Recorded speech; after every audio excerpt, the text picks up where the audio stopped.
Globalement, on est autour des 200 millions d'euros de chiffre d'affaires l'année dernière. D'accord. Et puis en énergie, 200 gigawattheures. Le véhicule électrique permet de réduire fortement, c'est un facteur 2, 3, voire plus, les émissions. À Paris, il y a quand même plein d'opportunités de transport, c'est énorme. Et c'est compliqué de rouler. Aujourd'hui sur ILA26 TV, je reçois Mathieu Lanéel, directeur général de Allego France. Allego, c'est une boîte internationale spécialisée dans les bornes de recharge de véhicules électriques. Ils font clairement partie des leaders européens avec plus de 35 000 points de charge opérationnels en Europe. Mathieu Lanéel, il s'occupe donc du développement d'Allego en France et dans ce podcast, il nous raconte les enjeux du secteur, comment se passe la démocratisation des bornes en France, le business model, etc. Bref, vous allez tout savoir sur ce secteur des bornes de recharge qui est littéralement en pleine explosion. N'hésitez pas à liker, commenter la vidéo, à vous abonner à notre chaîne. Je vous laisse tout de suite profiter de ce podcast. C'est parti. Mathieu Lanéel, merci d'être avec nous sur ILA26 TV. Comment ça va ? Ça va très bien, merci pour l'invitation. Merci de nous accorder ton temps. On est super heureux de te recevoir. Ce que je te propose, tu te présentes très rapidement et après on va revenir justement sur ton parcours pour voir comment est-ce que tu en es arrivé là. Donc je te laisse la parole. Merci Yaniv. Mathieu Lanéel, j'ai 51 ans. Je travaille chez Allego France, qui est la filiale française d'un groupe européen qui fait des stations de recharge pour véhicules électriques. Et je développe un réseau, donc c'est une activité en pleine croissance. Bien sûr, Voilà. on va en parler justement, mais j'imagine que ça ne s'est pas fait du jour au lendemain. Donc déjà, comment est-ce que tu as commencé dans ce secteur naturellement Comment ça s'est passé ? Alors effectivement, j'ai commencé il y a un peu plus de 20 ans. Ok. Donc le véhicule électrique à l'époque, c'était vraiment une niche et il y avait très peu de bornes de recharge. Mhm. Donc j'ai commencé dans l'activité plutôt industrielle, production automobile, gestion de sites, d'entrepôts. Et puis j'ai évolué progressivement vers des sujets plus liés à l'énergie, notamment avec l'ouverture du marché, chez des acteurs comme le réseau de transport d'électricité RTE, qui était confronté à l'ouverture du marché, avec la séparation des différentes entités d'EDF, puis à la Commission de régulation de l'énergie sur l'ouverture du marché suite aux publications des directives européennes qui imposaient l'ouverture du marché et la concurrence. Et ensuite, j'ai évolué sur la commercialisation du gaz naturel chez Total Energy, qui s'est lancé sur ce marché. Donc, ouverture du marché, vendre du gaz, de l'électricité à des industriels, des entreprises, donc, des relations avec le trading, la mise en place de contrats et la concurrence avec les géants historiques EDF et Engie. Alors comment ça se passe quand tu arrives chez Total ? C'est quoi un peu l'expérience ? Alors, finalement, Total, c'est un très grand groupe. Moi, je suis arrivé dans une entité qui était bien focalisée sur un sujet précis, qui était le marché du gaz naturel en France. Mais c'est vrai que c'est un groupe très important avec de nombreuses filiales à l'étranger.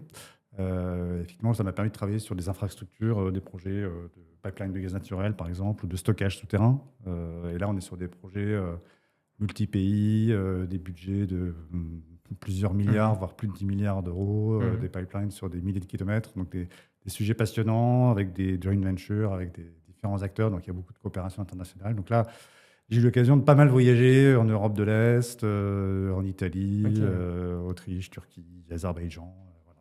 On voit du pays chez Total, effectivement, quand on y passe un peu de temps, qu'on travaille sur des projets internationaux. Et comment tu évolues chez Total ? Parce que je crois que tu es resté quand même pas mal de temps. Hein ? Oui, je suis resté 16 ans, effectivement. Et donc, les sujets énergétiques m'ont fait évoluer progressivement vers les sujets des services autour de l'énergie, les compteurs intelligents, les énergies renouvelables, le stockage, et puis à un moment donné, le véhicule électrique. Donc, ce n'était pas un sujet phare chez Total en 2016-17. C'était vraiment l'émergence avec un questionnement sur est-ce que ce sujet va vraiment devenir quelque chose de massif ou pas ? Est-ce que ça a un avenir ? Quand même pas mal de gens qui étaient assez sceptiques au départ. Et donc, j'ai participé un peu à l'émergence du sujet. Toi, tu étais plutôt optimiste. Qu'est-ce que tu en pensais ? Moi, je voyais la technologie évoluer très vite. Et c'est vrai que les véhicules avant étaient chers, peu performants, peu autonomes. Et puis, on a vu des ruptures technologiques, des nouvelles chimies arriver, les prix des batteries décroître progressivement avec des petits ressauts, mais quand même une tendance à la baisse. Et donc, on a vu des constructeurs se lancer de façon assez massive. Après, il y a des obligations européennes et nationales qui sont arrivées. Donc, le sujet est devenu assez sérieux.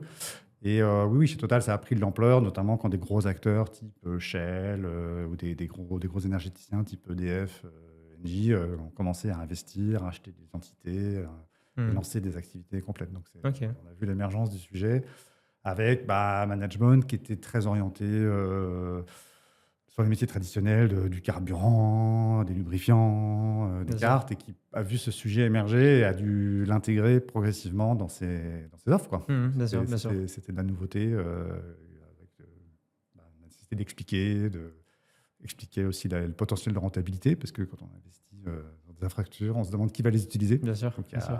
aujourd'hui, il y a un parc automobile qui est beaucoup plus grand, qui permet de faire des projections. Il y a des ventes qui ne sont pas toujours à la hauteur de ce qu'on attend, mais bon, voilà, il y a un parc, il y a une évolution. Il y a aussi des pays type Norvège où c'est devenu. On sait ce que c'est que d'avoir un parc massivement électrique. Voilà, donc ça a pris, on va dire, en 5 ans, c'est passé de quelque chose de niche qui se développe à quelque chose qui est massif et dont on bien sûr. pense quand même qu'il va occuper une grande partie du parc sûr. automobile, au moins pour les véhicules légers. Bien sûr. Et donc, tu as fait quand même 16 ans chez Total, hein, c'est pas rien. Ouais, c'est une expérience assez longue, mais assez variée, avec des métiers très locaux, historiques, et puis des choses complètement nouvelles, aussi des acquisitions de nouvelles entités. Je suis allé travailler dans des entités qu'on venait de racheter et sur lesquelles il y avait des sujets d'intégration, de préserver l'agilité, la dynamique des entités qui ont été rachetées, tout en les intégrant dans un groupe plus important, aligné sur des objectifs stratégiques de la société, coopérer avec les différentes entités, trouver des synergies marketing et commerciales entre plusieurs filières. Typiquement les concessions automobiles qui achètent des lubrifiants depuis des décennies chez Total, et puis qui tout d'un coup se disent « Ah tiens, on pourrait aussi prendre des bornes de recharge, acheter de l'énergie, ou vendre de l'énergie, ou devenir un relais commercial vers les concessionnaires ou même les clients finaux ». Voilà, donc il y avait des sujets assez passionnants comme ça, comme de construire une offre où l'offre d'énergie pour la maison, la borne, son installation, sa supervision, l'appli pour contrôler les consommations, proposer une carte d'itinérance. Donc en fait, voilà, c'est de faire l'offre quadruple play pour le conducteur de véhicules électriques. Bien sûr. Et alors donc tu dirais, pour faire un peu, si on fait un peu le bilan de 16 ans chez Total, tu dirais que ça t'a appris quoi et qu'est-ce qui t'a servi pour après justement, on va en parler chez Allego. Et niveau managérial, j'imagine que tu as aussi pris des compétences, etc. Oui, donc il y a le sujet qu'il faut convaincre, c'est que chez Total, c'est une entreprise très bien gérée, avec des points de décision, une hiérarchie assez verticale. C'est une entreprise qui prend des décisions et qui les exécute, donc il faut les convaincre qu'il y a un marché, qu'il y a un potentiel, qu'il y a... faut pas mal modéliser, donc ça fait partie... aussi une certaine lourdeur, c'est qu'il faut aller convaincre, normal, un certain nombre de comités, valider des budgets. Bien sûr, ça fait partie. Donc, des grandes des leçons, c'est qu'il faut, pour innover, il faut faire des prévisions, il faut estimer, mais il faut aussi parfois donner un peu de liberté et pas trop contraindre ou pas trop exiger une rentabilité à très court terme, parce que parfois on cherche, on fait des erreurs. Alors, c'est un peu l'enjeu des startups. On est à côté de la station F, c'est le monde des startups. Et effectivement, il y en a qui se lancent et il y en a qui échouent. Et donc, il faut admettre que parfois, ça peut ne pas marcher. Il faut peut-être changer, pivoter, voire arrêter et commencer autre chose. Bien sûr. C'est ça l'enjeu, d'accepter que tout ne marche pas du premier coup. Bien sûr, complètement. Voilà. Et donc, tu fais 16 ans là-bas. Et qu'est-ce qui se passe? Qu'est-ce qui fait que tu as envie de quitter Total Energy? Oui, alors c'est venu progressivement. Effectivement, il y a un contexte un peu d'émergence de ce marché du véhicule électrique, des infrastructures. Il y a beaucoup d'acteurs qui se sont lancés dans les années 2000, 2021, 2022, soit des startups qui se sont créées, qui ont levé pas mal de fonds. Donc il y a eu toute une effervescence autour de les infrastructures pour véhicules électriques. À domicile, au travail, sur la voie publique, et puis de la recharge rapide. Et donc, il y a eu notamment des levées de fonds assez considérables d'entreprises qui changeaient de dimension et qui levaient des fonds pour des déploiements à l'échelle nationale, mais aussi européenne, en fait. Et donc, à un moment donné, on se dit, mais il se passe pas mal de choses. Il y a une puissance de feu chez Total, mais il y a aussi un certain temps de réflexion et de prise de décision. Et donc, ça m'a aussi incité à me dire, tiens, peut-être qu'on peut tenter quelque chose sur ce marché qui accélère. Ça me fait un peu penser à la dynamique de la bulle Internet du début des années 2000, où il y avait une effervescence de création de start-up, de levée de fonds, de groupes qui créaient des entités, de rachats. Bien sûr. Et ça a un temps. C'est qu'il y a un moment d'effervescence, puis derrière, il y a un moment de rationalisation où il faut faire ce qu'on a dit, il faut que ça devienne rentable, il faut que ça adresse bien le marché qui était prévu. Donc, il fallait prendre le train en marche. Donc voilà, je me suis dit, je vais le prendre. Ok, donc c'est quoi le projet? C'est quoi l'idée? Donc le projet d'Allego, c'est une start-up, mais une start-up qui est plutôt à une certaine ancienneté. C'est une entreprise qui a été créée il y a 11 ans aux Pays-Bas, qui a une filiale à Racevit en Belgique, en Allemagne notamment, qui a été créé en France il y a 5-6 ans. Ok. Et donc l'ambition, alors Allego a été initialement un acteur qui a suivi un peu l'évolution des différents modes de recharge, très axé sur la recharge à domicile, au travail, recharge lente sur la voie publique. Mhm. On est toujours opérateur de dizaines de milliers de points de charge, notamment aux Pays-Bas. Et puis la recharge rapide est arrivée comme le complément qui permettait de dire que le véhicule électrique n'était pas juste un véhicule pour rayonner autour de son domicile ou se déplacer en ville. Mhm. Et à un moment donné, c'est aussi un moyen de se faire des grands trajets. Et donc Allego s'est positionné sur la recharge rapide à l'époque, c'était 50 kW. Une borne 50 kW, c'était déjà beaucoup. Et puis il y a d'autres standards qui sont arrivés, 100, 150. Aujourd'hui, on est sur du 300, du 400 kW. Et donc le focus, c'est on s'est focalisé progressivement sur l'offre de recharge rapide ouverte au public, alors qu'on avait un scope un peu plus large avant avec la recharge pour les particuliers, mais c'est des métiers qui sont quand même deviennent assez différents. Quand on intervient dans une copropriété, c'est très spécifique. Il y a des assemblées de copropriétaires, il y a une relation avec Enedis bien particulière. Donc là, nous, maintenant, on est focalisé sur créer des stations de recharge haute puissance pour des recharges qui durent 15, 20, 30 minutes, sur des grands axes, pour des longs trajets, ou sur des lieux de destination, type restaurant, hôtel, galerie commerciale, cinéma. Voilà.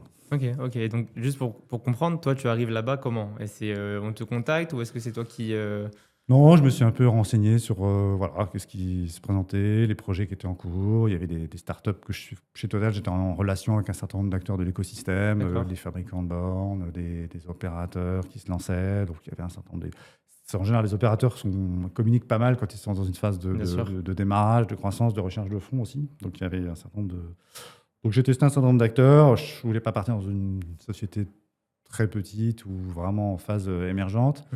Donc c'était un acteur de taille moyenne qui avait déjà une assise européenne et qui avait une ambition en France assez importante. D'accord. Et alors comment ça se passe? Comment ça se passe l'évolution quand tu arrives dans la boîte? Ouais, l'évolution elle est assez importante. Donc ça fait 3 ans. Effectivement, initialement quand je suis arrivé, il y avait déjà un certain nombre de choses qui avaient été faites, et notamment il y avait un premier déploiement qui avait été fait sur le réseau des supermarchés Casino.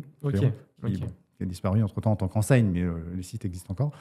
Et puis un projet majeur qui avait été négocié, qui était assez avant-gardiste, qui était avec l'hypermarché Carrefour, qui résultait d'un appel d'offres qui avait été gagné, et qui consistait à déployer sur environ 200 sites hypermarchés Carrefour en France, des stations haute puissance, qui était à l'époque un des tout premiers projets de cette envergure, en fait. C'était vraiment, donc il y avait un gros projet déjà lancé, il y avait une équipe déjà constituée, avec des innovations assez importantes. Et il fallait accélérer et venir renforcer l'organisation, continuer à recruter un peu, et puis solidifier tout ça pour que le déploiement se déroule. Et puis, quand on fait un projet, quand on déploie un projet, il faut déjà penser au suivant. L'enjeu, c'est aussi qu'est-ce qu'on fait après, avec qui, où, quelle cible. Alors pour que les gens comprennent, donc Allego c'est un créateur, c'est-à-dire c'est eux qui ont créé ce produit des bornes, ou est-ce qu'ils achètent du matériel qu'ils viennent installer? Est-ce que c'est des installateurs aussi? C'est quoi Allego concrètement? Oui, effectivement, parce qu'il y a pas mal d'acteurs dans l'écosystème et qui font des choses assez différentes. Donc nous, en gros, on ne fabrique rien directement. On n'est pas un fabricant de bornes de recharge. Il y a des gens qui font ça et qui font ça très bien. On n'est pas un producteur d'électricité, même si on a le statut de fournisseur d'électricité. Qui nous permet de nous fournir sur le marché. Donc nous, on est un intégrateur, investisseur. C'est-à-dire qu'on trouve des partenaires qui souhaitent héberger des stations de recharge. On convient avec eux de conditions commerciales. On leur loue un terrain, comme si on créait une boulangerie, un lavomatique ou une station de lavage. Donc on vient de conditions et d'une durée d'occupation, d'une surface. Alors nous, on les choisit plutôt dans des lieux qui nous conviennent, un fort trafic, proche d'un axe important, d'une très grande agglomération, proche d'une enseigne attractive. Qui a elle-même un flux, qui peut-être offre de la restauration, des toilettes, des heures d'ouverture importantes. Et puis, on va acheter des bornes qu'on a sélectionnées, testées. On va parfois mettre des canopées, parfois mettre des écrans, du Wi-Fi, des lampadaires, des poubelles, des bancs. Donc, on va créer un site, en fait, et on va faire installer. Donc, on n'a pas une armée d'installateurs avec des camions. On spécifie le travail. On mobilise des installateurs qui viennent construire ces stations. On les fait inspecter, vérifier, on les alimente. On demande à Enedis ou au gestionnaire de réseau local de venir créer un point de raccordement qui est dédié à la station. On l'alimente, soit nous directement, soit via des fournisseurs. Et puis, on l'opère et on le maintient. C'est-à-dire qu'il faut aller réparer, faire de la maintenance préventive ou un certain nombre de choses à vérifier ou à des consommables à remplacer. Puis parfois, elles tombent en panne, donc il faut les réparer. Bien sûr, bien sûr. Pour s'assurer que notre enjeu, c'est qu'elles soient disponibles le plus possible. Voilà. Donc on est un intégrateur de compétences et puis on s'assure que tout fonctionne bien. Et puis au-delà de ça, il y a une exploitation commerciale. On fixe des prix, on se positionne face à de la concurrence, il faut qu'on soit visible physiquement sur les réseaux, sur les comparateurs. Il faut que les clients voient qui on est et puis qu'on ait un positionnement d'offre, qu'on sache comment on se positionne et pourquoi venir chez nous et surtout revenir. Bien Voilà. sûr. Et alors justement, pour comprendre, à Lego, c'est comment ça marche le business model pour ces boîtes-là. C'est quoi? Est-ce que c'est voilà, Carrefour qui paye pour que vous soyez sur leur parking ou est-ce que plutôt c'est vous qui payez parce que derrière vous allez faire... Comment ça marche un Il y a peu le plusieurs business modèles. model? Effectivement, il y a plusieurs modèles. Alors, il y a des enseignes ou des sites qui veulent avoir des bornes, soit Ok. parce que ça ajoute quelque chose à leur offre, soit parce il y a des obligations aussi. Il y a la loi LOM, et puis il y a une directive européenne qui arrive aussi, qui impose d'avoir des points de charge Ok. quand on construit un nouveau site, mais aussi sur des sites existants, selon la taille du parking, un certain nombre d'obligations. Donc ça peut être volontairement ou pour se conformer à la réglementation. Dans ce cas-là, ça peut être eux qui investissent, qui demandent à quelqu'un d'investir, mais plus pour répondre à leurs besoins. Nous, on vient investir sur des sites où on va pouvoir avoir une activité rentable. Donc, on paye un loyer D'accord. à un propriétaire foncier, au propriétaire du terrain. Parfois, on partage une partie du revenu, Ok. parce que parfois, ils veulent juste un loyer, mais parfois, ils sont intéressés à l'activité, parce qu'il y a une forte synergie avec leur propre activité, et du coup, on leur rétrocède une partie des revenus. Et donc, à nous de fixer un prix, à nous d'attirer des clients, à nous de faire des partenariats avec des enseignes pour que l'offre de recharge s'intègre bien dans leur écosystème, soit bien positionnée sur le site, ne gêne pas leur activité, parce qu'ils ont un même afflux, ils ont une enseigne qui veulent... faut pas que notre canopée cache Bien sûr, leur bien sûr. enseigne. Ils ont des obligations de place PMR, de circulation, donc on discute sur nous, où est-ce qu'on voudrait être placé sur leur site, et puis eux, les contraintes qu'ils peuvent avoir pour à se placer harmonieusement, quoi. Parce qu'on Bien sûr. veut à la fois recharger des clients qui viennent pour l'offre de l'enseigne, qui peut être de la restauration, du cinéma, des galeries commerciales, mais qui vont rester, alors ça dépend de l'activité, hein, ça peut être une demi-heure ou plusieurs heures, ou même une nuit complète si c'est un hôtel. Et puis on veut aussi attirer des clients qui sont en transit, des clients qui ne seraient pas venus, mais qui vont venir sur le site parce qu'il y a une offre de recharge, qu'ils ont Bien vue, parce qu'ils soit ils connaissent l'enseigne, soit parce qu'ils ont regardé sur des applications de routing, parce que leur voiture leur a dit pour aller de Lille à Marseille, il y a des stations, vous pouvez vous arrêter là, ça là est bien positionné, ça vous permet de faire Bien sûr. que 2 pauses et pas 3. Et donc on va attirer des gens qui sont sur un trajet et ils vont s'arrêter et peut-être qu'ils vont aller entrer dans le magasin, interagir avec l'enseigne. Donc Ouais. c'est donnant-donnant. Nous, on peut attirer aussi des clients qui vont typiquement sur les vacances scolaires, les vacances d'été ou les gros week-ends comme on a eu en mai et en juin. Il y a des gens qui vont s'arrêter, qui vont découvrir une enseigne, qui vont dire « Ah, bah tiens, en fait, c'est pas mal, j'étais jamais venu », et qui vont peut-être se dire « Ah, bah, au retour, je vais revenir », ou « Je sais que là, je peux revenir Ouais, bien sûr. ».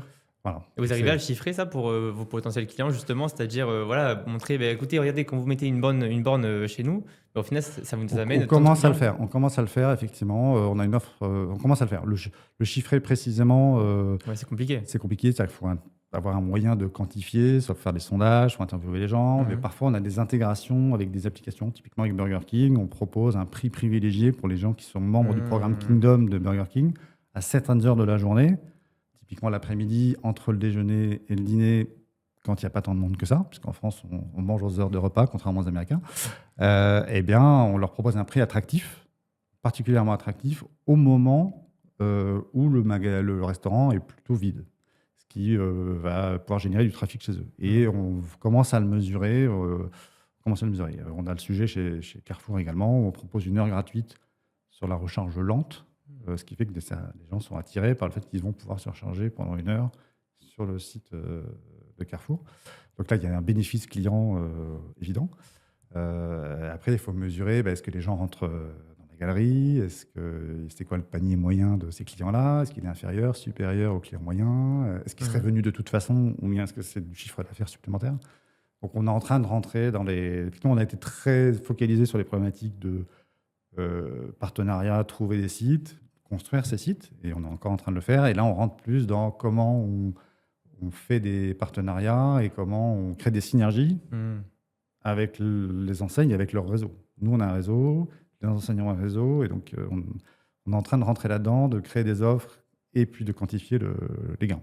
Ok. Et alors, comment ça se présente justement une borne? Parce que voilà, pour les personnes comme moi qui regardent, qui n'ont jamais vu une borne, enfin jamais utilisé en tout cas une borne, tu vas parler de recharge lente, donc j'imagine il y a aussi une recharge rapide. C'est quoi les Alors il y a timings? plusieurs types de recharge. Effectivement, il y a la recharge lente, on va dire, donc ça va être des bornes à courant alternatif, des bornes de taille assez petites, comme les bornes Bélib qu'on peut voir dans Paris, qui sont sur du courant alternatif.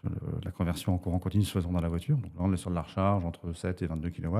Ok. Ça prend combien de temps à peu près à faire un plein? Alors ça dépend de la taille de la batterie, Oui, ça j'imagine. dépend Non, le point de départ, mais ça va être, en général, c'est plusieurs heures. Ok. Voilà, Ok. En général, on ne s'arrête pas sur une borne lente pour une demi-heure, on Ok. s'arrête plutôt pour 3, 4, 5, 6 heures, Ok. voire toute la nuit. C'est plutôt à ça que ça sert. C'est que c'est du stationnement en même temps que de la recharge. Après, il y a de la recharge qualifiée de rapide, qui est le standard autour de 50 kW, Ok. qui permet de se recharger en 1-2 heures. Typiquement, quand on va au cinéma ou quand on va dans Ouais. un restaurant où on s'assied, on va rester pas 20 minutes, on reste Bien plutôt sûr, une bien heure, sûr. 1h30, donc ça peut convenir pour ce Bien type sûr, d'usage. bien sûr. Et nous, après, on est positionné sur la recharge haute puissance, où là, on est, la frontière, c'est vers 150 kW, où là, on va pouvoir faire de la recharge.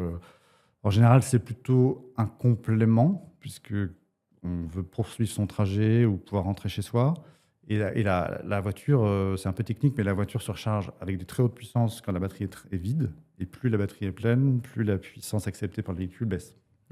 Et donc, Ok. si on arrive à 90%, on aura même sur une borne qui fait 400 kW, on aura 10, 20, 30 peut-être kW. Donc, ce sera de toute façon lent, lié aux contraintes de la voiture. L'enjeu de la haute puissance, c'est très pertinent quand on fait un trajet, on s'arrête sur une station, on est à 10%, et le véhicule va pouvoir prendre des puissances très élevées, 100, 200, les véhicules très haute performance, ils commencent à aller vers les 250, on parle même de puissance encore plus élevée. Et là, se recharger en moins de 20 minutes, prendre remplir une bonne partie de sa batterie. L'idée étant que ça ne sert à rien d'aller jusqu'à 100, puisque les derniers 20% vont prendre quasiment autant de temps que la recharge jusqu'à 80. Donc, l'idée, c'est plutôt de dire, vous complétez votre batterie, vous finissez votre trajet, ou vous allez sur une station un peu plus loin, à 2 heures, 3 heures, et puis vous laissez la place à quelqu'un qui a besoin. L'idée, c'est de ne pas d'occuper des bornes très haute puissance qui sont faites pour se recharger très rapidement, en se rechargeant longtemps à très faible puissance. Il faut mieux laisser la place à quelqu'un, typiquement sur les autoroutes l'été. L'enjeu, c'est qu'il y ait un flux, et que beaucoup de gens se rechargent à haute puissance et puissent repartir, plutôt que d'avoir des gens qui restent garés pendant 2 heures, parce qu'ils veulent arriver à 100%. Donc, il y en a qui en profitent aussi peut-être du stationnement. Voilà, il y en a qui profitent du stationnement, donc c'est un problème, effectivement. C'est que parfois, il y a des gens qui sont un peu indélicats, et quand la station est pleine, ils restent quand même avec leur véhicule qui est déjà chargé à 95%, voire qui est à 100%, et qui ne charge plus, et il y a des gens qui attendent. Donc, il y a un enjeu de régulation des flux sur des sites type autoroute, notamment lors des points de trafic. Et comment ça marche? Je paye si je stationne plus que ce Alors, que j'ai il y a des acteurs commencent à... Alors, les opérateurs d'autoroute sont sensibles à ça, parce qu'ils veulent gérer les flux, c'est leur métier, notamment sur les pics. Donc, ils incitent à avoir des mécanismes qui poussent les clients à déplacer leur voiture, pas forcément partir, mais déplacer leur voiture et laisser la place. Donc, typiquement, on peut appliquer, nous on le fait d'ailleurs, appliquer après une certaine durée une facturation à la minute. On dit, après 45 minutes, par exemple, on va vous appliquer X centimes d'euros, parce qu'en 45 minutes, c'est fini. L'immense majorité des voitures, même en arrivant avec une batterie quasi faible, aura rechargé une très grande partie et aura de quoi repartir. Donc il y a de ces mécanismes-là qui sont en train d'être mis en place pour parfois la charge s'arrête. Il y a des gens qui arrêtent la charge et qui disent maintenant vous devez partir. Alors, mais ça marche sur l'autoroute quand il y a un enjeu de flux très rapide. Quand les gens sont au cinéma, l'enjeu c'est qu'ils voient la fin de leur film, peut-être qu'ils consomment, ils dînent sur place, je ne sais pas, et de ne pas les faire partir. Il faut qu'il y ait une offre de recharge adaptée à ces usages-là. Et donc, ça ne sert à rien quand on va au cinéma de se recharger à 300 kW. Si y a une borne 50 ou 22, ça suffit très bien. Et l'idée, c'est qu'il y ait une offre adaptée aux différents usages. Voilà. Ok. Et est-ce qu'on peut imaginer un futur où on pourra venir avec notre voiture qui aura peut-être une capacité de rechargement plus puissant, même à la fin vers les 10% de fin, et venir charger en 10-15 minutes? Est-ce que c'est quelque chose qui sera possible, ou est-ce qu'on est un peu sur le futur très loin? Ça, c'est la chimie des batteries qui le dira. Aujourd'hui, la chimie des batteries fait que mécaniquement, c'est un peu comme quand on remplit un bidon, on le remplit très très très fort, puis quand on arrive à la fin, on fait un peu attention pour pas que ça déborde et qu'il y en ait partout. Donc c'est un peu le même principe. Aujourd'hui, c'est la chimie qui veut ça. Ok. Il y a les constructeurs, mais c'est plutôt un enjeu chez les constructeurs et les producteurs de batteries, c'est qu'ils doivent, ils affichent une puissance max tolérée par la batterie, mais l'enjeu c'est de maintenir un plateau de puissance élevé pendant toute la durée de la charge. Si on prend 300 kW, mais qu'au bout d'une minute on est descendu à 50 et la moyenne est basse, ce qui compte c'est la puissance moyenne pendant la recharge pour que la durée au global soit la plus faible. Donc aujourd'hui, toutes les constructeurs sont soumis à cette contrainte-là. Mais il y aura peut-être des ruptures. Il y a énormément de recherches sur les technologies de batterie, sur les chimies. Il y a beaucoup d'annonces aussi. Il y a des gens qui annoncent des performances assez spectaculaires. La question, c'est est-ce que c'est développable à une échelle industrielle? Combien ça coûte? Il faut que ça reste abordable. Est-ce que c'est endurant dans le temps? C'est qu'une voiture, elle est faite pour faire des centaines de milliers de kilomètres potentiellement. Voilà. Donc, cette contrainte aujourd'hui, elle est présente. Mais si on pouvait avoir des batteries qui acceptent des puissances très élevées jusqu'à une charge quasiment complète, oui, alors là, ça permettrait d'accélérer encore les flux de recharge sur des sites les plus occupés. Et effectivement, sur les grosses aires d'autoroute, on voit qu'il commence à y avoir des flux importants. Et quand on se projette à 5 ans, on se dit, ah oui, il va falloir beaucoup de bornes et de bonnes performances parce qu'il y aura des flux considérables, quoi. Et on veut éviter qu'il y ait des saturations, des files d'attente, des gens qui soient sur les bandes d'arrêt d'urgence. Enfin, ça crée des situations potentiellement de danger. Du coup, il y a aussi un enjeu de répartir et d'avoir, typiquement, nous, aujourd'hui, on est positionné sur les aires de repos. Donc, aujourd'hui, en France, les aires de service où il y a la restauration, où il y a un magasin, sont presque toutes équipées. Et là, l'enjeu, c'est de commencer à équiper les aires de repos, où il y a essentiellement des bancs, des toilettes, d'éclairage, parfois il y a des machines à café. On commence à les équiper pour faire un jalonnement plus fort, pour ne pas avoir une station toutes les 50 km, mais plutôt tous les 15 km, qui fait que, en fait, je peux choisir de m'arrêter où je veux, j'ai plus de concurrence aussi, plutôt que d'avoir un petit nombre d'opérateurs, donc j'ai plus de diversité. Et puis, je suis plus flexible. S'il y en a une qui est à l'arrêt parce qu'il y a de la maintenance, elle est en panne, ou elle est saturée, je peux aller à la suivante parce que c'est à 15 km. Et voilà. Donc ça contribue à créer de la confiance et de la sérénité. Aujourd'hui, quand on part avec une voiture thermique, on sait qu'on va trouver de l'essence sur la route. Donc l'enjeu, c'est ça aussi, c'est-à-dire qu'il y aura une station de recharge. Donc vous n'êtes pas... voilà, il faut... on détend les conducteurs où ils disent, oui, je vais trouver une bande de recharge, plutôt tous les 15 km que tous les 50. Ouais, justement, c'est ce que j'allais te demander. Demain, j'achète une voiture électrique, je commence à faire un peu le tour de la France. Il y a encore des zones où je vais, entre guillemets, galérer à trouver des bornes, où je vais être un peu en galère ou Alors, ça y est c'était le cas il y a 3 ans, je veux dire, où il y avait vraiment des sections d'autoroutes, de routes nationales, ou même des zones en milieu rural qui étaient très peu équipées. Aujourd'hui, sur les grands axes, il y a quand même beaucoup de bornes. Il y a beaucoup de chaînes de supermarchés, de restauration qui commencent à s'équiper. Il y a des villes dans des zones, quand même dans la Creuse, en Bretagne, en Normandie, des zones peu denses où il y a quand même des bornes. Alors, il n'y en a pas forcément beaucoup, mais il y a très peu de zones où il n'y a aucune borne de recharge, même 50 kW ou haute puissance.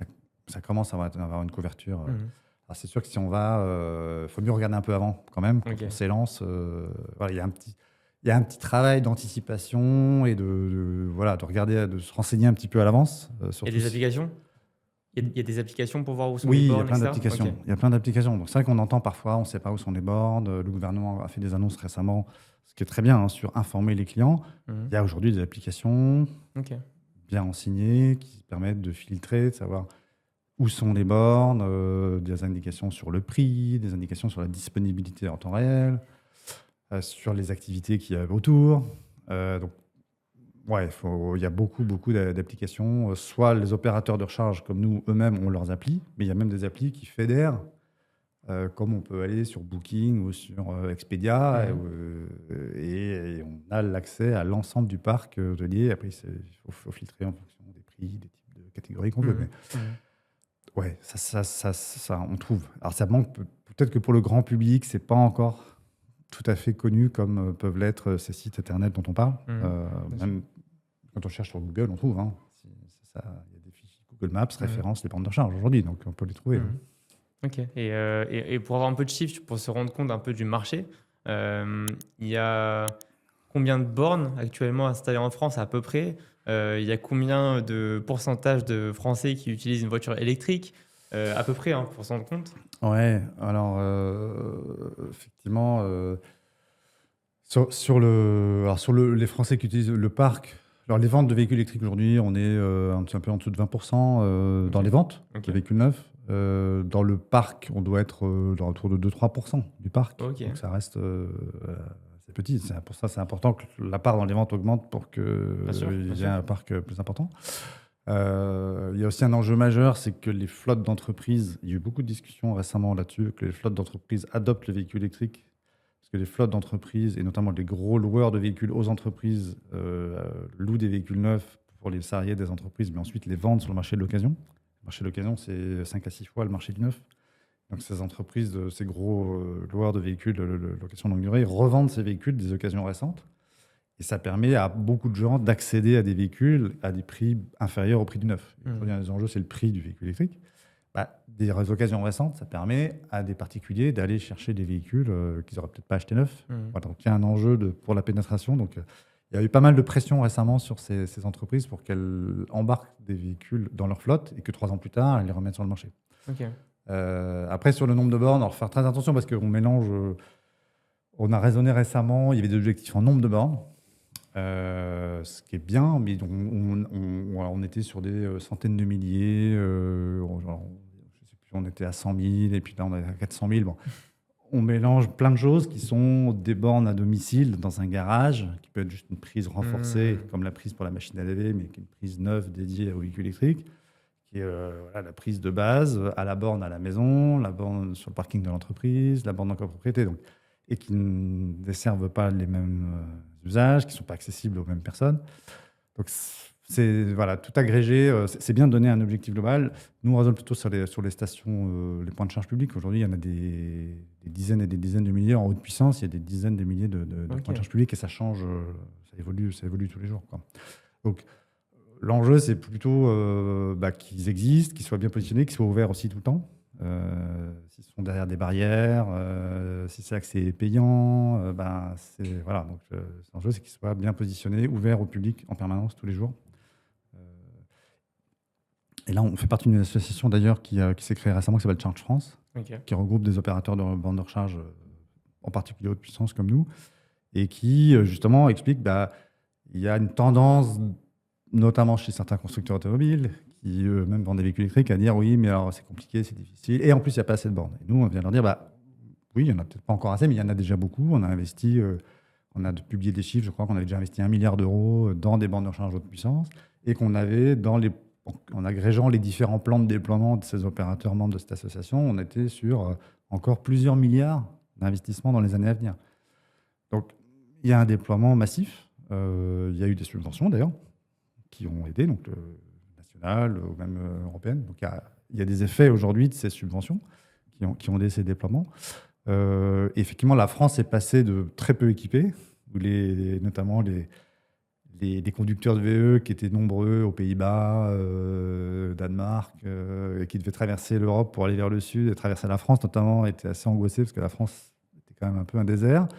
Et là, on est passé à une France qui est quand même très équipée. C'est-à-dire qu'on peut traverser la France en véhicule électrique aujourd'hui, voilà, y compris quand on vient de l'étranger. Donc, le nombre en soi est plus tellement l'enjeu. L'enjeu, c'est plutôt qu'elle soit bien positionnée, qu'elle soit bien entretenue. Il y a eu malheureusement de la contre-publicité qui a été faite par des réseaux qui ont été déployés mais qui n'étaient pas bien entretenus. Parce qu'il y a eu Corridor, je ne sais pas si ça vous dit quelque chose. Il y avait un premier déploiement sur les autoroutes qui était des bandes Corridor. Bon, malheureusement, une bonne partie de ce réseau s'est arrêtée brutalement. Donc voilà, ça a donné une certaine crainte en fait, que ce n'était pas fiable. Il y a des enjeux techniques où il y a eu...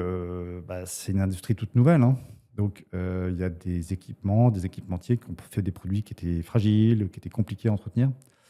Il y a des réseaux, notamment des municipalités qui ont déployé des bornes, mais qui n'avaient pas bien anticipé qu'il y avait un budget d'entretien. C'est qu'il faut les dépanner, il faut des pièces de rechange, il faut envoyer des techniciens sur place qui diagnostiquent, qui remplacent. Ça coûte. Et donc, il faut l'avoir budgété. Et donc, il y a un enjeu de disponibilité, quoi. Et aujourd'hui, on se bat là-dessus, sur le fait que les bornes soient très souvent disponibles. Ok. Et que les gens ne tombent pas sur des bornes en panne.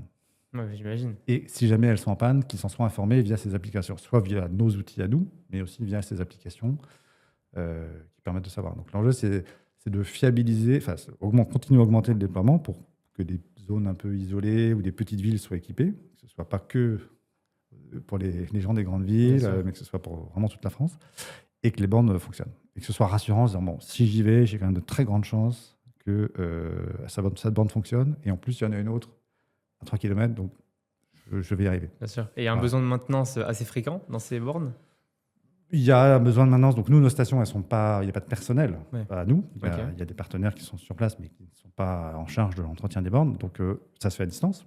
Donc là, il y a un enjeu pour nous de bien détecter des potentielles pannes ou des signes qui montrent qu'il peut y avoir une panne. Donc il y a une sorte de télésurveillance où les bornes envoient des messages, il y a des cartes SIM à l'intérieur, elles communiquent en permanence. Et oui, il y a de la maintenance préventive, il y a des filtres à changer, il y a des composants qui s'usent. Un câble, on ne manipule, on le branche, ça peut se casser, ça tombe. Il y a malheureusement du vandalisme. Ah ouais. Bah oui, il y a eu des câbles coupés notamment. Il y a des câbles parce qu'il y a du cuivre, et donc il y a des gens qui coupent les câbles des bandes de recharge. Donc, voilà, il y a un enjeu autour de ça. Et puis il y a une maintenance effectivement curative où il faut être capable d'aller réagir pour diagnostiquer à distance si possible, et puis aller sur place, si possible en ayant la pièce quand il faut remplacer quelque chose déjà sur place pour éviter de faire un trajet, deux trajets, et que on évite des périodes longues où les bornes ne fonctionnent pas. Après, l'impact il n'est pas le même si c'est une borne isolée, toute seule, et si elle ne marche pas, Bien sûr. Si on a 10 bornes, qu'il y en a une qui ne marche pas, c'est très souvent sans impact. Alors effectivement, si on est week-end du 14 juillet, veille de Noël, on peut atteindre ces jours de saturation. Là, il y a des moments critiques, notamment sur autoroute, où il y a des périodes de très fort trafic, où la station peut être occupée à plein. Et là, la borne en panne, elle va venir impacter. Voilà. Donc, il y a une tendance aussi à éviter de faire des stations trop petites. Typiquement, une borne toute seule, isolée, elle peut être occupée, puis elle peut être en panne. Okay. Donc, si j'ai une borne en panne, j'ai plus aucun service. Si j'ai 3 bornes, 4 bornes et qu'il y en a une en panne, j'ai un service quand même. Donc, c'est aussi c'est ce qui fait que ça peut rassurer d'avoir des stations de taille, d'une taille minimale plutôt que des bornes isolées complètement. Oui, bien sûr. Et alors, pour comprendre aussi, si moi, j'ai acheté ma petite voiture électrique et j'ai envie d'avoir une borne privée, donc cette fois-ci vraiment privée, est-ce que vous faites du B2C ou vous êtes vraiment sur le B2B Ouais, alors comme je disais, Allego a fait pas mal d'activités après sa création. On fait plus ça aujourd'hui. Okay. On a fait effectivement des bornes pour les particuliers ou pour les salariés à domicile. C'est un métier assez particulier.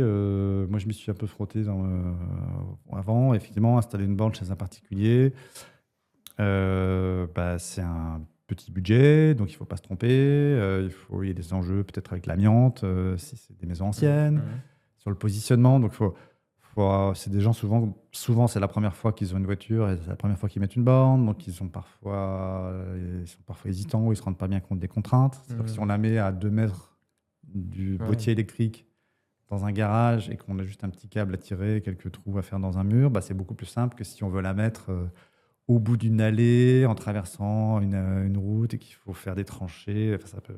Donc, il y a un enjeu de bien faire le diagnostic et une proposition qui va au client, mais qui est aussi raisonnable en termes de travaux. Il y a des enjeux aussi il faut que l'installation électrique soit conforme. Parce que parfois, elle est un peu ancienne. Et si l'installation électrique elle-même n'est pas conforme, on ne peut pas faire une installation qui, en plus, va tirer une puissance. La borne de recharge va assez souvent être l'équipement qui va consommer le plus, qui va tirer le plus de puissance et pendant longtemps. Si c'est 7 kW, 11 kW, parfois plus. Sauf dans des grosses maisons qui ont des piscines ou qui ont des pompes à chaleur. Mais voilà, donc ça a un impact, donc il faut faire un peu attention. Donc tout ça pour dire que les particuliers, c'est un métier bien, bien spécial. Du coup, ça se combine plutôt bien avec des activités d'équipement en panneaux solaires ou de performance énergétique. Donc là, il y a des acteurs qui interviennent déjà dans l'écosystème de la maison du particulier qui sont assez bien placés, puisqu'ils peuvent coupler ça avec d'autres offres, d'autres interventions. Et s'ils ont des contrats de maintenance sur plusieurs équipements, il y a une mutualisation. Après, il y a le salarié à domicile, qui est en maison, qui est en appartement, où là, il y a des enjeux de mesurer les consommations, parce que l'employeur va vouloir rembourser le salarié pour la recharge de sa voiture, mais pas forcément pour celle du conjoint. Donc, il y a un petit peu de monétique et de comptabilisation. Et puis après, le sujet des copropriétés, qui est un métier vraiment à part. On en a déjà un petit peu parlé, mais il y a des parties communes, il y a un droit d'avoir sa borne. Maintenant, il y a des obligations pour anticiper les demandes qui vont arriver. Il y a plusieurs configurations. Et c'est un métier bien spécifique, quoi. Faut faire valider par la copropriété. Donc, c'est un métier. Aujourd'hui, il y a des acteurs qui sont vraiment spécialisés sur ce sujet-là. On n'est pas là-dessus parce que c'est un choix. Ouais, c'est un choix. Ok. Et donc, justement, dans ce business-là, dans ce marché sur lequel est Allego, forcément, vous êtes corrélé au fait que plus il y a de véhicules électriques, plus il y aura du business, forcément. Il y a beaucoup de débats par rapport aux véhicules électriques, comme quoi ce serait pas si économique que ça et pas si écologique que ça. Quelles sont tes réponses par rapport à ça Alors, ouais, effectivement, il y a beaucoup de débats sur le fait que ce soit écologique. C'est pas un véhicule zéro émission, c'est un véhicule basse émission. Voilà, ça c'est clair. Contre un véhicule thermique, il n'y a pas photo. Alors, malheureusement, il faut rentrer un peu dans le détail. C'est que si je compare une petite thermique hybride récente, de petite taille, versus un énorme SUV électrique fabriqué en Chine, que je recharge en journée, et que j'utilise. Enfin voilà, si on ramène ça aux passagers, et que, oui, ça peut. Si la batterie a un héritage carbone important parce qu'elle a été fabriquée dans un pays où l'électricité est très carbonée et puis que je ne la recharge pas forcément au bon moment, et que je suis tout seul dedans, le bilan il est moins favorable. Globalement, c'est quand même très favorable. C'est que même quand on regarde l'ensemble des cas d'usage, le véhicule électrique permet de réduire fortement, et ce n'est pas de 20%, c'est d'un facteur 2, 3, voire plus, les émissions. Donc, ça ne résout pas tout, mais ça permet vraiment de couper les émissions si c'est un vrai véhicule électrique. Si c'est un hybride, un hybride, ce n'est pas un véhicule propulsé par l'électricité. Ça reste dans les thermiques. Il y a les hybrides rechargeables. Alors, il y a beaucoup de questions sur les hybrides rechargeables. Alors souvent, c'est des véhicules qui ont les deux technos, donc qui sont lourds, qui sont assez chers et complexes à fabriquer. Donc, d'un point de vue ressources, ça consomme beaucoup de ressources. Et malheureusement, on a vérifié que c'était souvent utilisé quand même beaucoup en thermique. Il y a une incitation fiscale à prendre des véhicules hybrides rechargeables. Et malheureusement, il y a beaucoup de kilomètres qui sont faits en thermique et pas assez en électrique. Alors certaines personnes le font, ils font les trajets pendulaires du quotidien en électrique, parce qu'il y a 60, 80, 100 km d'autonomie en électrique, et puis ils se rechargent le soir, et là c'est super. Et puis quand ils partent en vacances, ils ont le thermique, ça les rassure. Donc ça a une vertu pédagogique. Je pense qu'il y a des gens qui n'iront pas tout de suite sur le véhicule à batterie 100% électrique, mais qui vont utiliser un hybride rechargeable et qui vont découvrir que oui, quand je me branche, ça marche. Oui, je l'ai fait. Une fois, je suis allé me recharger sur une station. Et voilà, donc ça va les aider à prendre de l'autonomie et à découvrir un peu ce que c'est. Peut-être fréquenter des gens qui, eux, ont un véhicule à batterie et qui vont se dire oui, ça marche aussi. Je pourrais passer sur le véhicule 100% électrique. Mais en tant que tel, c'est pas très vertueux. Et l'usage n'est pas très vertueux, quoi. Et parfois, c'est pour des raisons fiscales. Il y a aussi une mode en ce moment des véhicules avec un range extender en bon français, donc un extender, une augmentation d'autonomie par un petit moteur thermique qui produit l'électricité qui alimente la batterie. Donc là, c'est plus un moteur qui entraîne les roues, donc c'est plus petit, c'est plus léger, mais ça reste un petit moteur thermique, quoi. Qui, du coup, permet d'avoir beaucoup d'autonomie. Donc, c'est un peu la flexibilité des deux. Ça reste un véhicule quand même thermique et qui souvent du coup a des performances électriques plus modestes, c'est-à-dire il y a l'autonomie et puis la puissance de recharge, puisque comme il y a l'autonomie est plus ou moins à moitié résolue par le range extender, l'enjeu de se recharger rapidement disparaît. Du coup, c'est un véhicule électrique moyen, et donc ça peut donner une image un peu défavorable. Donc nous, on pense que non, il y a un vrai Il y a un vrai marché pour le véhicule électrique. Après, il y a le prix, hein, il y a le sujet de est-ce que Alors, vraiment c'est économique. vertueux? Donc Est-ce que oui, c'est c'est vertueux économique? si c'est des batteries européennes qui ont été faites en respectant les droits humains, avec de l'énergie. Donc il y a des pouvoirs publics s'en saisissent actuellement pour dire voilà, quand vous achetez un véhicule, renseignez-vous sur ce que vous achetez. Qui a fait cette batterie? Où est-ce qu'elle a été faite? Donc ça, c'est important. Et après, il y a effectivement le prix d'achat qui est un peu plus important et un gain qui est fait sur la recharge. Donc, et c'est difficile pour des particuliers de faire un bilan économique sur 5 ou 10 ans Ouais. parce qu'ils voient il faut débourser.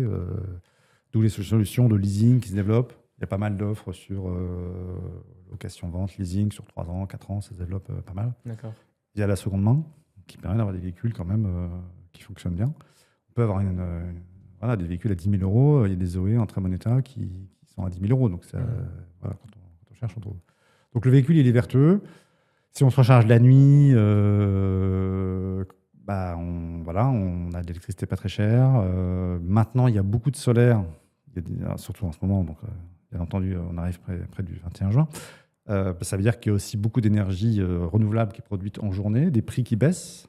Et donc, il commence à y avoir des offres qui sensibilisent le client au prix de l'énergie, mais du coup aussi à son contenu carbone, parce que il y a quand même beaucoup de solaire aujourd'hui et parfois d'éolien, y compris dans les horaires de journée. Donc il y a des offres d'électricité pour la maison qui permettent d'aller bénéficier des horaires les moins chers, comme il y a eu historiquement les heures creuses heures pleines, mais là c'est des offres un peu plus élaborées. On va soit mettre des heures super creuses ou même dynamiquement. Il commence à y avoir des offres où on dit aux gens, confiez-nous la recharge de votre véhicule et on va démarrer la recharge au moment le plus opportun, soit en optimisant le contenu carbone, soit en optimisant le prix, parfois les deux. Ok. Et quand tu nous as donné le chiffre de 2% du parc qui est à l'électrique, est-ce que tu comptes aussi les thermiques, les hybrides?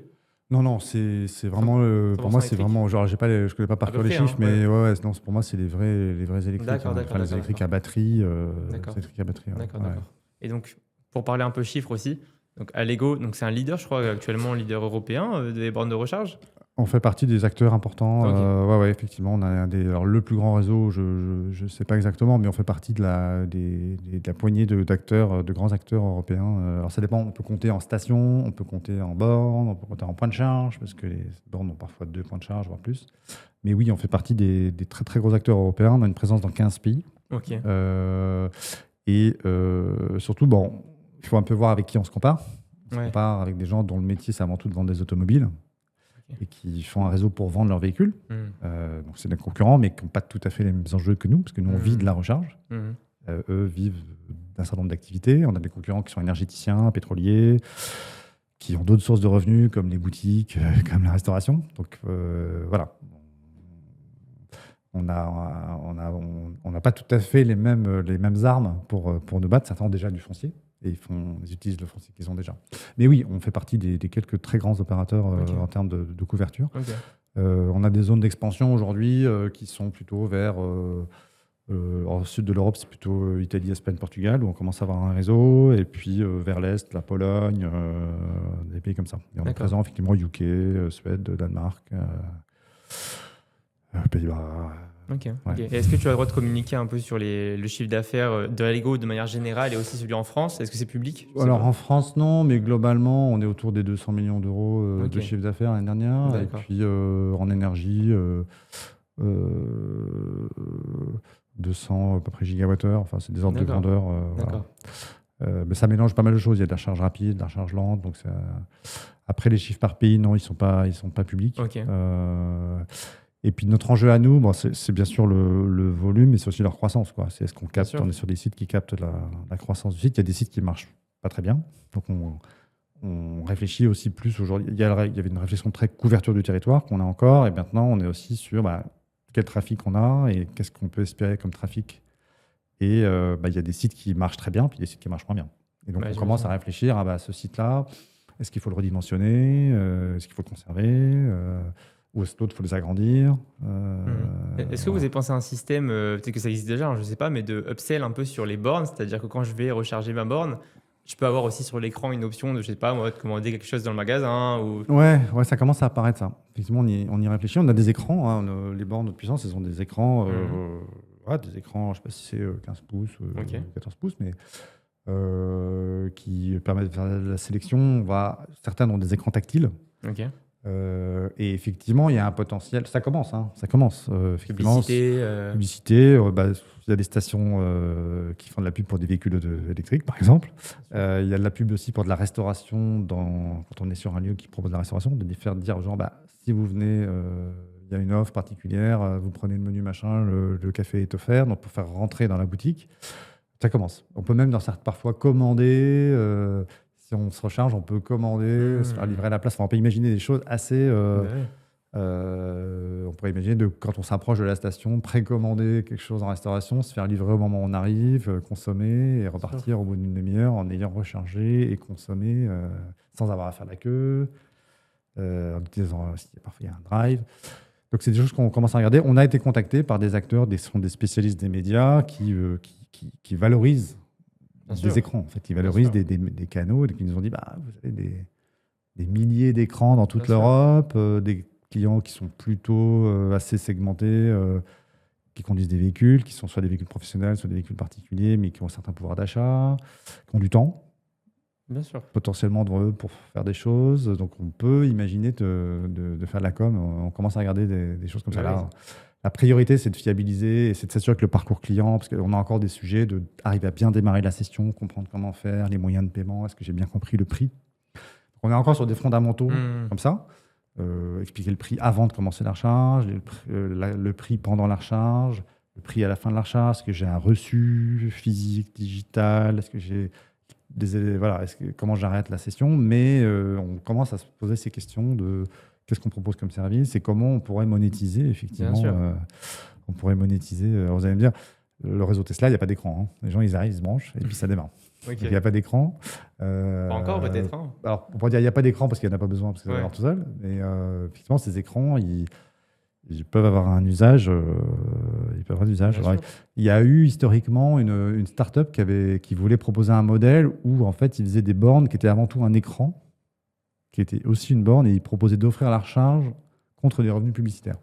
Alors, c'était peut-être un peu trop en avance parce qu'ils n'ont pas survécu, à ma connaissance. Mais oui, ça pose la question de qu'est-ce qu'on peut proposer à cette clientèle.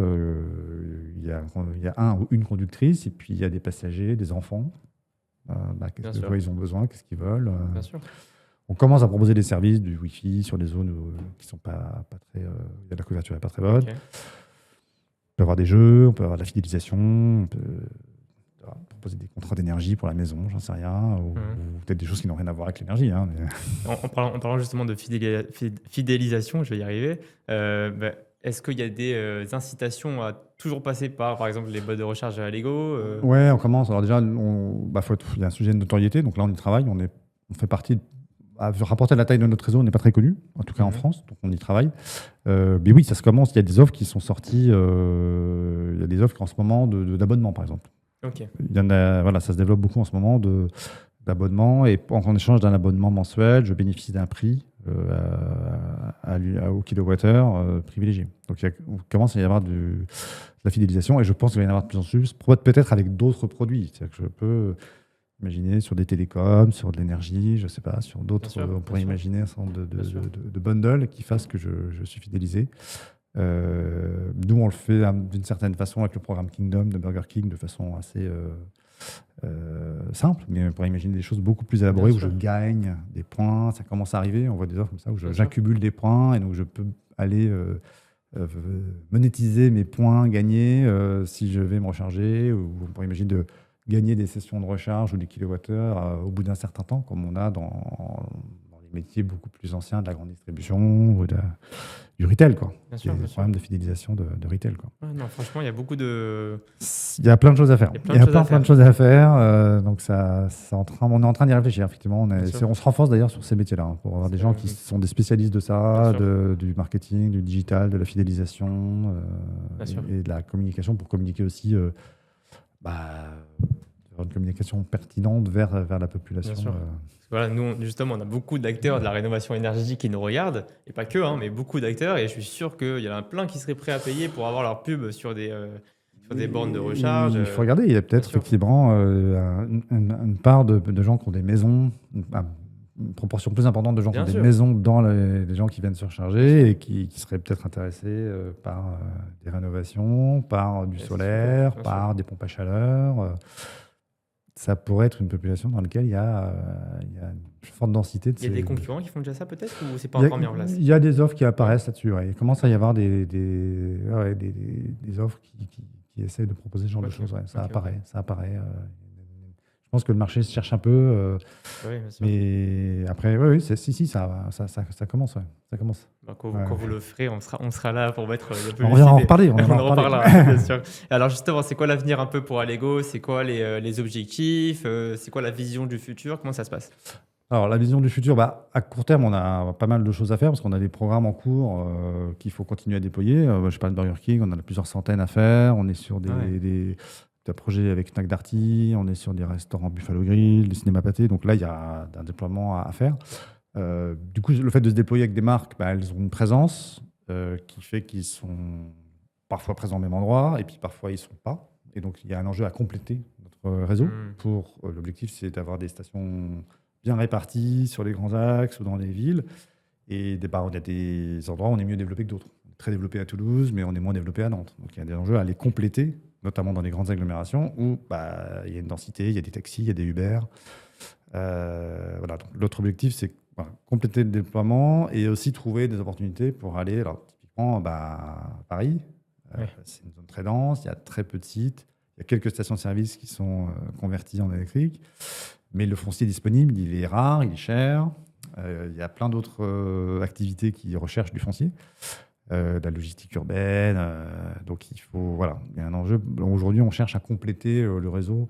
On a aussi appris, il y a 5 ans, quand on installait une borne, souvent, elle remplissait un vide, en fait.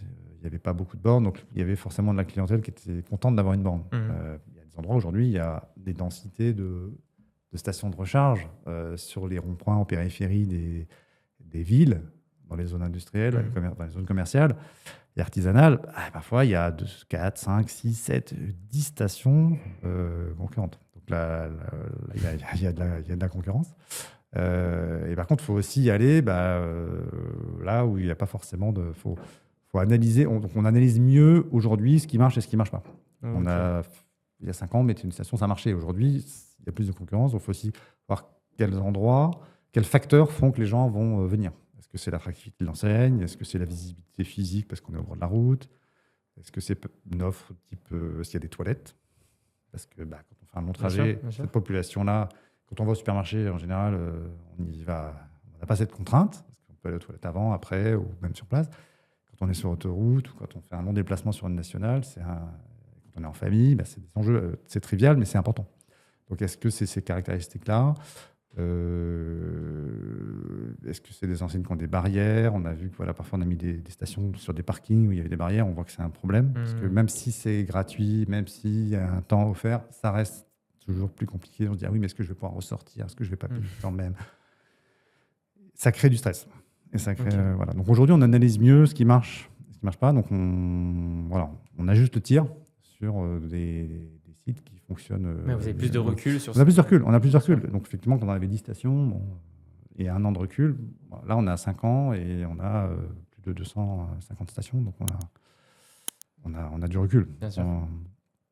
On a une meilleure idée de là où ça peut avoir un impact. Et ça va sûrement évoluer parce que quand on est à 2, 3 ou 4% du parc est équipé, c'est-à-dire qu'il y a des gens des populations qui sont plus prudentes, qui sont plus suiveuses, qui sont moins dans aller chercher l'innovation et être intéressées par les nouvelles technologies, qui vont arriver sur le marché électrique et qui auront peut-être d'autres attentes.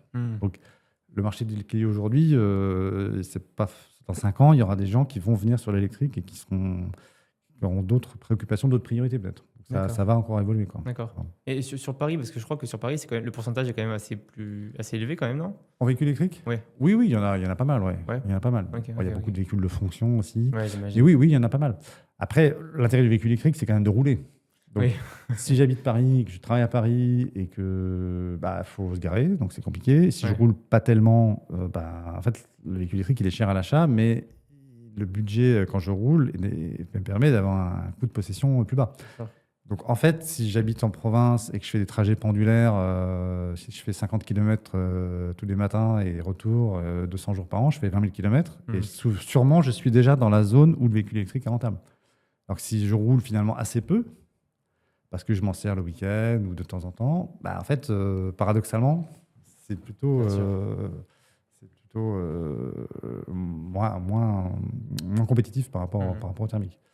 Donc oui, dans les villes, mais effectivement en zone rurale ou dans les villes de plus petite taille où il y a plus de déplacements, il y a moins de transports en commun. À Paris, il y a quand même plein d'opportunités de transport, c'est énorme. Et c'est compliqué de rouler.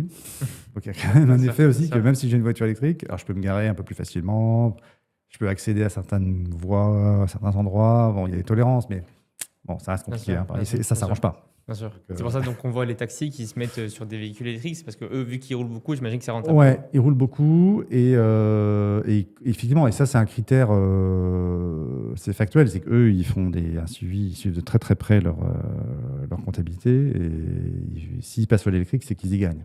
Et là, eux, ils chassent les prix intéressants, et ils ont besoin de gagner leur vie. Donc s'il y a des gens qui roulent en véhicule électrique, c'est bien qu'il y a un intérêt. Et on les voit. On a un partenariat avec le réseau Uber où on leur fait des offres spécifiques à certaines heures de la journée, justement pour les attirer sur des stations au moment où il y a le moins de trafic. Et il y a... alors Uber est assez volontariste, comme certains de ses concurrents, mais Uber est assez volontariste pour aider les chauffeurs à basculer et faire en sorte que ce soit rentable. Et on a des trafics assez importants avec des flottes Uber. Et ça marche bien. Ça marche bien, effectivement. Alors, c'est sûr que s'ils vont à Roissy, ils consomment un peu plus, mais ils roulent à 30 à l'heure dans Paris. Il y a beaucoup de temps d'attente. Donc, effectivement, c'est possible d'être un taxi dans une ville comme Paris. Ah, bien sûr, bien sûr. Bah, écoute, je crois qu'on a fait quand même un peu plus ou moins le tour sur le sujet. C'est super intéressant parce que sur Il26 TV, on n'a pas eu encore ce sujet-là, des bornes de recharge, etc. Donc, c'est vraiment intéressant. Juste avant qu'on finisse, petit instant entre guillemets promo, si tu veux, etc. S'il y a des potentiels clients qui pourraient être intéressés, alors j'imagine que ce n'est pas du particulier, on a compris que ce n'est pas du B2C, mais pourquoi pas des personnes qui ont des sites, etc. Ah oui, alors effectivement, il y a des gens qui ont du foncier. Alors, il faut plutôt 300, 400, 500 mètres carrés, proche, avec un accès routier déjà, et si possible près d'une enseigne qui a des horaires d'ouverture assez étendus, de restauration, mais ça peut être autre chose. Oui, on étudie, on est à la recherche en permanence de fonciers intéressants, qui peuvent être des gens qui ont un seul site. On a un certain nombre de partenaires qui ont un site, et s'il est intéressant, on peut développer avec eux. Donc oui, n'hésitez pas à nous contacter. On mettra en description de la vidéo, tous les liens, etc. On fait site, etc. On fait une étude gratuite, on regarde les paramètres du site, on essaie d'avoir le plus d'infos possible. Parfois, on va voir sur place pour regarder exactement le métré. Et on fait une étude gratuite du site, bien sûr. Et voilà, c'est gratuit, n'hésitez pas. On mettra les liens en description. Merci beaucoup, Mathieu. C'était vraiment Merci super. Beaucoup, et puis, on suivra de près l'évolution d'Allego et l'évolution du marché, surtout des véhicules électriques. Merci beaucoup de ton temps. Merci à tous de regarder la vidéo. On se dit à très bientôt sur Il26 TV. C'était Yaniv. Salut.